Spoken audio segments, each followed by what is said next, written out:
Y empieza. Jenay Beltrán, responsable de la programación de Casa 100, una de las cosas que quería empezar a hablar era precisamente de James Joyce, ¿no? Pareciera ser que es un autor, a mí me produce mucha emoción, sobre todo porque soy poeta y en el tema de la poesía me parece que es un gran poeta a pesar de que no escribiera poesía, ¿no? Y pues son sus primeros intereses, los de la poesía, pero él brilla enormemente en la narrativa, sobre todo a partir de que publica su libro de cuentos dublineses hacia 1914, y se sigue en este ámbito luego en la novela. Y es en este campo donde hace grandes aportaciones en el contexto de lo que se conoce como el movimiento modernista en la literatura de lengua inglesa de las primeras décadas del siglo XX. El pretexto para este ciclo es el hecho de que en febrero se acaban de cumplir 100 años de la publicación de Ulises, su obra más famosa, también un gran reto de lectura. Y la oportunidad es en el sentido de aprovechar esta coyuntura para ofrecer un acercamiento a la obra de Joyce desde los cuentos de Dublineses hasta el último capítulo de Ulises, con la idea de desbrozar algunas de las dificultades que los lectores podemos encontrar en un primer momento de aproximarnos a su obra, ¿no? En ese sentido va el ciclo de charlas que impartirá Hernán Lara Zavala desde la Casa Estudios Cien Años Soledad. Sí, de todas maneras yo creo que las nuevas generaciones son más abiertas a al lenguaje de Ulises y de James Joyce. ¿Lo piensas así? A mí me parece que esas dificultades eran un poco en los 60, en los 70, digamos. No puedo saberlo con asertividad, pero creo que ahora hay como una línea un poco más abierta y expansiva con respecto a su literatura. ¿Lo sientes así? Sí, y tiene que ver, yo creo, también el hecho de que Joyce es muchos Joyces, de Claro. que no hay una sola característica que lo resuma. Por ejemplo, una de las que siempre se mencionan y que puede, bueno, sin duda fue una renovación y le planteó retos a los lectores de su época, que es lo que se conoce como el flujo de conciencia o la corriente de conciencia, esta forma del monólogo interior que se ha aclimatado en la literatura posterior, de tal manera que, como ya otros han dicho, muchas veces leemos a Joyce sin haberlo leído a él, porque lo encontramos a través del influjo de la marca que deja en autores y obras posteriores a él. Entonces, lo que ocurre con el flujo de conciencia es que tiene una, como una variedad, un carácter multifacético. Eh, Así ocurre, por ejemplo, en El retrato del artista adolescente, su novela de 1917, y en varios capítulos de Ulises. Entonces, por ejemplo, en este ciclo de charlas, cuando lleguemos a hablar sobre el Ulises en la cuarta sesión, que será el 18 de mayo, ahí se podrán ver cómo el monólogo interior opera de manera distinta, por ejemplo, entre el primer y el tercer capítulo, ¿no? Entonces, había como una gran ambición de buscar representar de la manera más novedosa, más inesperada, más fidedigna, la forma en la cual se crea nuestro pensamiento, si este es un pensamiento de tipo verbal. Entonces, a través de los personajes, sobre todo de Stephen Dedalus y de Leopold Bloom, hace Joyce diferentes maneras de incorporar ese flujo de conciencia como un elemento narrativo. Y eso, pues, fue muy arriesgado para su momento, y se ha aclimatado, es ya una prerrogativa, es una herramienta con la cual mucha de la narrativa posterior ha jugado, ¿no? Y ciertamente, como son varios Joyces, hay también quienes tienen más interés, por ejemplo, en los cuentos de dublineses. Son piezas perfectas, son 15 cuentos que van siguiendo una progresión de edad en los diferentes personajes protagónicos y que muestran ya la primera búsqueda de Joyce en temas que son fundamentales en su obra, como es la ciudad de Dublín, como es el catolicismo, como es la relación con la nación, la patria, Irlanda, el yugo británico, y esto a través de um, los momentos de revelación que tienen los personajes, lo que él llamaba, tomándolo precisamente de su conocimiento del catolicismo, la epifanía. Entonces, esta es una forma muy depurada de la narración breve, es como el desarrollo al que lleva el cuento desde Edgar Allan Poe, pasando por O. Henry, pasando por Maupassant, por Chekhov, y en Joyce, en Dublineses, tenemos pues una forma clásica, depurada, perfecta. Muchos lo consideran el más importante libro de cuentos publicado en el siglo XX en la literatura occidental. Y así como está eso, pues hay varios capítulos de Ulises que son una transgresión tras otra, que son pirotecnias, piruetas, que buscan apropiarse de otros registros, como ocurre con la dramaturgia o como ocurre con el cuestionario del catecismo católico, eh, y que cierra con esa pieza eh, extraordinaria que es el último capítulo de Ulises, el famoso monólogo de Molly Bloom, la esposa del protagonista, y que ahí ya tenemos el flujo de conciencia absolutamente autónomo, sin ningún tipo de acotación, sin ninguna presentación de la situación en la que se encuentra la personaje en este caso, ¿no? Entonces, eso implica que Joyce ofrece muchos elementos muy diferentes de interés. Para empezar, para quien lee literatura por mero gusto, por disfrutar los grandes, de las grandes obras de la tradición literaria, ¿no?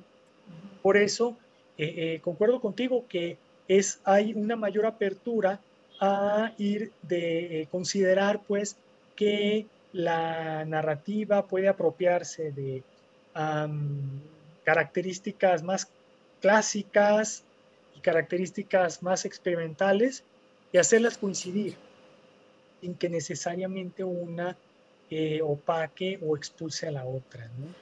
Y eso para los lectores pues es también muy enriquecedor porque hay muchísimas sorpresas en la obra de Joyce, y en el ciclo de charlas de Hernán Lara Zavala la idea es precisamente explicar esos aspectos difíciles de técnica narrativa, las referencias a el entorno del momento, de lo que significa, en el caso de Joyce, ser un autor irlandés, ser un autor con una educación católica, el exiliarse, el dejar Irlanda y vivir en el continente europeo, y vivir en un momento de gran transformación social. Se cruza la Primera Guerra Mundial y hay una efervescencia artística, no solo en la literatura. que está trastocando muchos de los presupuestos que se manejaron a lo largo de siglos.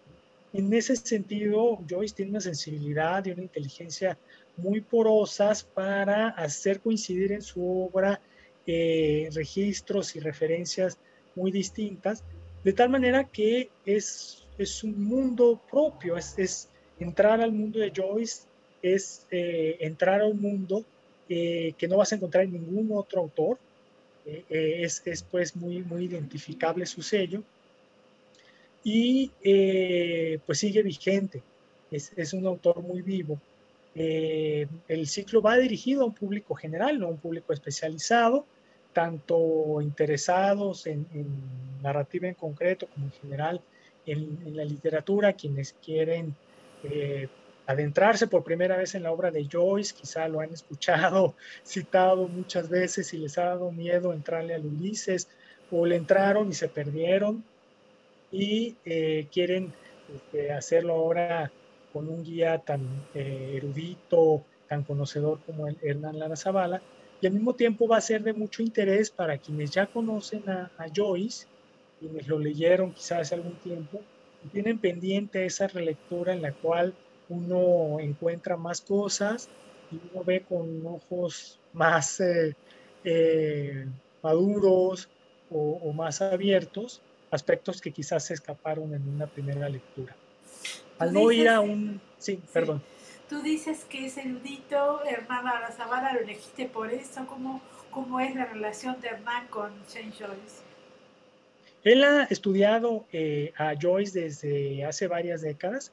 Hizo sus estudios de posgrado en Inglaterra, en la Universidad de East Anglia, y ha escrito mucho sobre, no solo Joyce, sobre la literatura de lengua inglesa de este momento que se conoce como el modernismo en el ámbito anglosajón, que no coincide con el modernismo hispanoamericano, que es un poco anterior.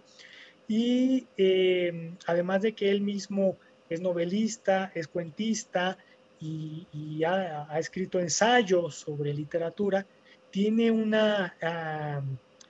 toda una vida como profesor de literatura en la UNAM, en la Facultad de Filosofía y Letras, precisamente en el Colegio de Letras Inglesas.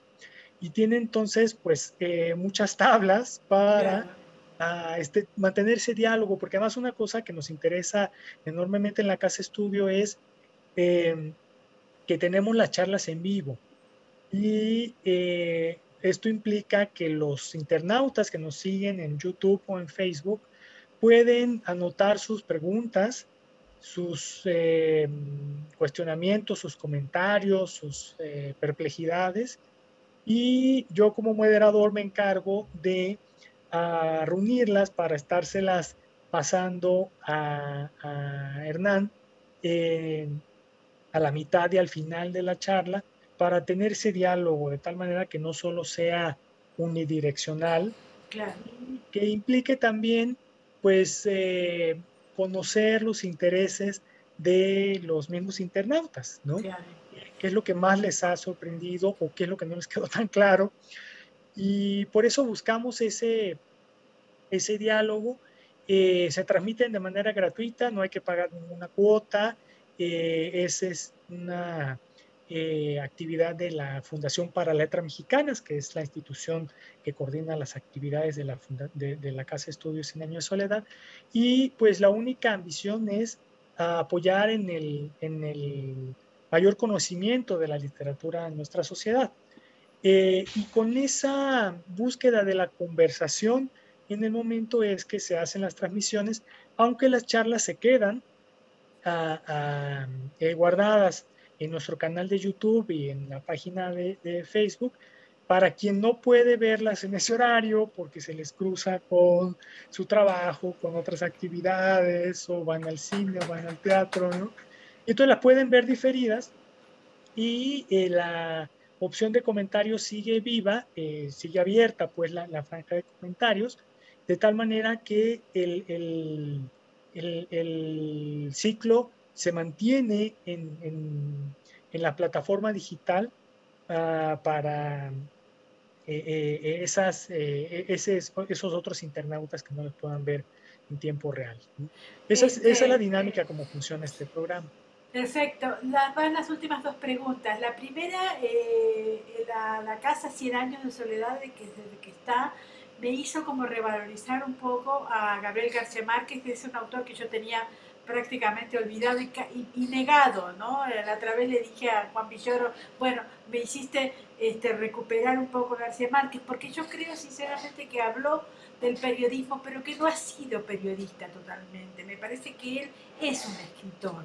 Es algo que yo pienso totalmente, digamos, ¿no? Entonces, eh, quiero decírtelo a ti porque me parece que revalorizarlo como un verdadero escritor, para las nuevas generaciones se me hace muy importante. No sé qué piensas tú. Y pues precisamente con ese ciclo de charlas de Juan Villoro sobre el paso de la crónica a la ficción de García Márquez, es que inició nuestro programa de divulgación literaria desde la Casa Estudio. Y para mí fue muy aleccionador, la verdad. Claro, Yo no conocía más que muy superficialmente la faceta del joven periodista García Márquez, que se inicia ya en Barranquilla, en Cartagena, ¿no? Y pues yo había quedado con la idea de que era un periodista en sus inicios, pero que en algún momento se decantó por la escritura de ficción. Eh, y ese hilo que va siguiendo Juan Villoro en el ciclo, que todavía se puede escuchar, sí, eh, me permitió ver cómo el aprendizaje de las herramientas del periodismo le fue útil al novelista de ficción. exacto.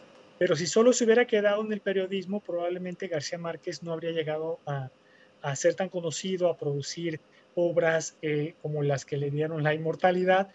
Y a mí me deparó, pues, la verdad, la lectura de Relato de un náufrago, de Noticia de un secuestro, ese gusto de la prosa, como le dirían ahora, la prosa de no ficción de García Márquez, pero sin duda, obras como El coronel no tiene quien le escriba, o Cien años de soledad, o Crónica de una muerte anunciada, pues son extraordinarias. Y pues realmente es ese escritor, ese novelista, el que se mantiene vivo en el ámbito de la literatura universal. Y acercarse a su periodismo, a su crónica, es ya un paso posterior, creo yo, que ocurre, ¿no? Sí, Y se da, pues, a partir de que uno lee Cien años de soledad y queda embrujado, ¿no?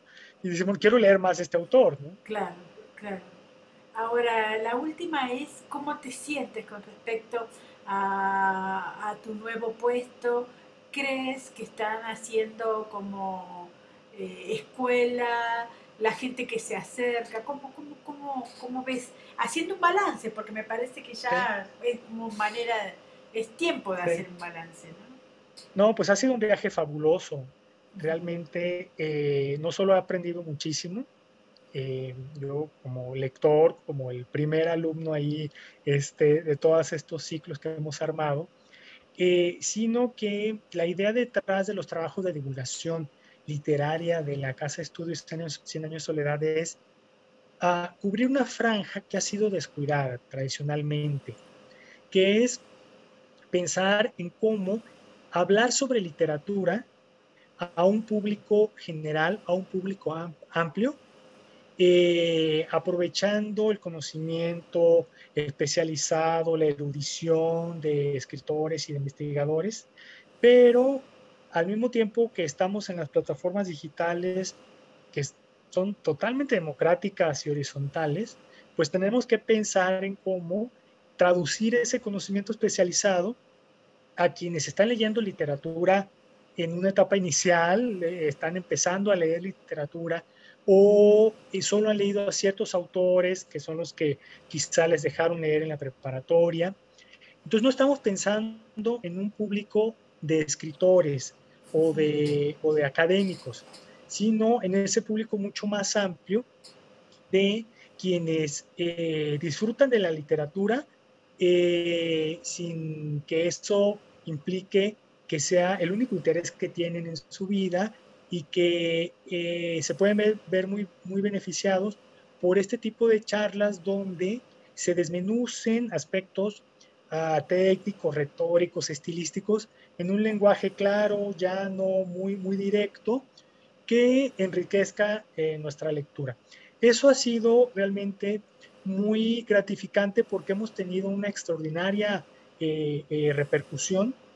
No solo tenemos internautas que nos han seguido en la República Mexicana, en varias ciudades, sino en Sudamérica, en Centroamérica, internautas de habla hispana en Estados Unidos, en España, que luego se reportan en la franja de comentarios, que hacen preguntas, de tal manera que al momento de descentralizar el conocimiento literario, formas una comunidad virtual que ha sido muy leal.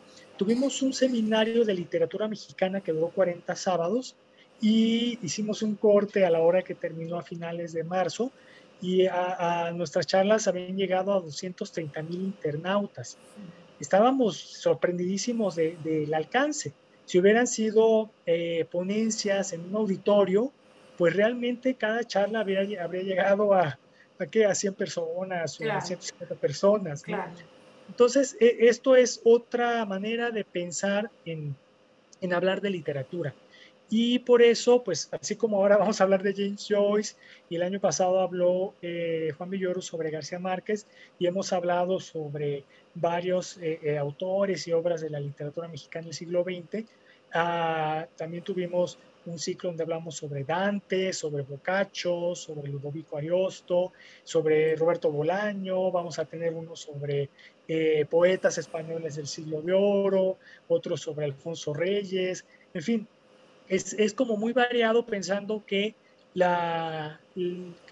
que los lectores pueden disfrutar la literatura mexicana, la literatura latinoamericana, la literatura universal, y que muchas veces lo que se requiere es ese intermediario que nos ayude a perderle el miedo a la sensación de no entender o a pensar que nos vamos a aburrir porque eso le habló a lectores de hace siglos y ahora ya no nos hablan, ¿no?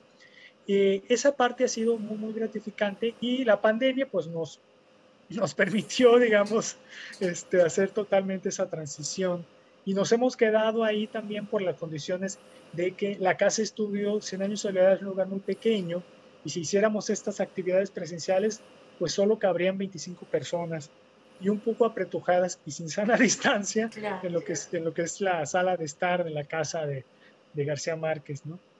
Pero pues en ese sentido ha sido muy gratificante ver la respuesta de los internautas que han mantenido ese interés, se ha creado esa lealtad a seguir los ciclos que estamos armando. Y nosotros siempre a la hora de hablar, cuando Juan Villoro propone, ahora conviene hacer un ciclo sobre James Joyce, que Edna Lara Zavala, pues siempre la lógica es un ciclo que vaya pensado a un público general, no a estudiantes de doctorado, no a colegas, eh, porque es un reto muy importante y es de gran utilidad, creo yo, para enriquecer nuestra cultura, para enriquecer nuestro conocimiento y no considerar que la literatura es solo para pocos, ¿no? En realidad puede llegar a ser disfrutada por muchísimas personas, ¿no? Muchísimas gracias, ¿eh? Un abrazo enorme. Te agradezco mucho, Mónica, siempre un gran gusto hablar contigo. Te mando un abrazo muy fuerte. Un abrazo. Hasta pronto.